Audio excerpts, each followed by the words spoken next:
Greetings, ladies and gentlemen, and welcome back to F2 Worlds, the channel where we explore all things Final Fantasy.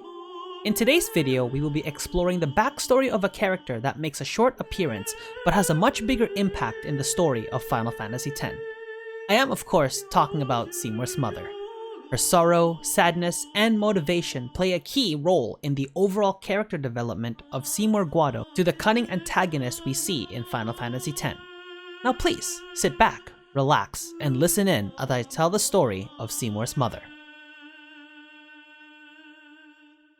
Seymour's mother was born more than 28 years before the events of Final Fantasy X. Very little is known about her childhood, except for perhaps the fact that she spent some time with the Guado. This can be speculated due to her future marriage to Jyscal Guado. Unfortunately, it is not entirely clear what the nature of the relationship between Seymour's mother and Jyscal Guado was, since their relationship was overshadowed by the views of the Guado. Considering when Seymour was born 28 years ago, he was immediately seen as an abomination growing up.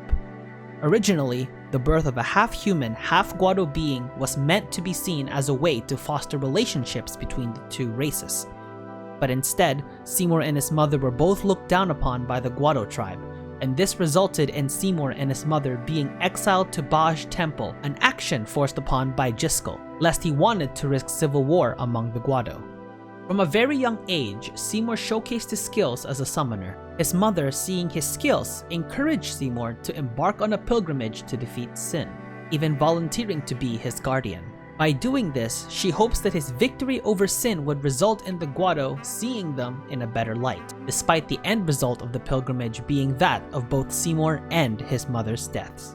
Around the time of her pilgrimage, Seymour's mother was aware that she was on the verge of dying, and with this resulting in the loneliness of her son, motivated her to take the 10-year-old Seymour Guado to the Zanarkand ruins, where she offered to become the final faith of Seymour to be used to defeat Sin.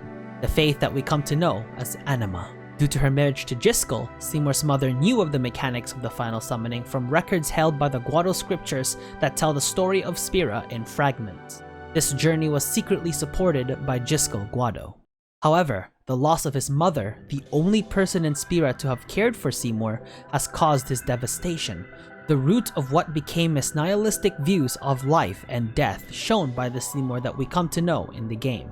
Instead of using his mother's faith to defeat Sin, he decided to return alone to Baj, not returning to the Zanarkand ruins for his mother's statue until he was 25 years old, in which he would take the statue to Baj Temple. Between this and the point when the party visits the faith as part of the quest to gain the optional Aeon Anima, nothing is noted about his mother, except for her impact on Seymour's life and perspective on Spira.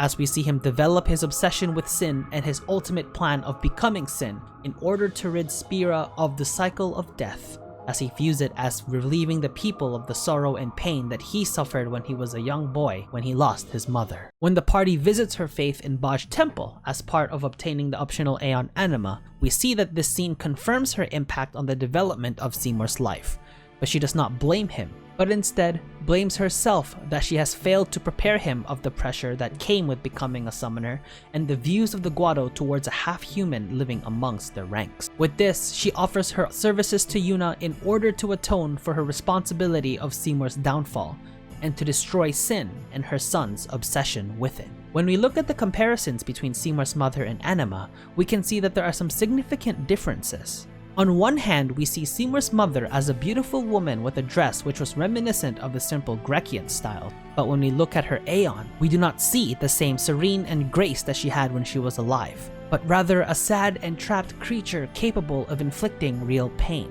This is due to the pain and sadness that she experienced with her son throughout their lives, and that strong emotional tie is likely what results in Anima being arguably the strongest Aeon. This is shown as her pain ability is able to inflict instant death on just about every encountered enemy in the game. The story of Seymour's mother is a sad one, and despite not knowing much about her history, she left a big mark on the game through her son as his views on Spira were impacted due to his life with her, especially after she dies. We see the power of Anima showcased in Luca when he summons her to eliminate the fiends assaulting the stadium, in Macalania Temple where he uses her to battle Yuna and her guardians, and after the party acquires her and uses her in battle. For those who have obtained anima during their Final Fantasy X playthroughs, it is likely that you are aware of some of the events that occurred in this video. But hopefully you pick up a thing or two, as my overall goal from making these videos is to make sure that you learn a little something about the lore of Spira. And that concludes the story of Seymour's mother. I hope you enjoyed the video, have a good rest of your day, and that, as they say, is that.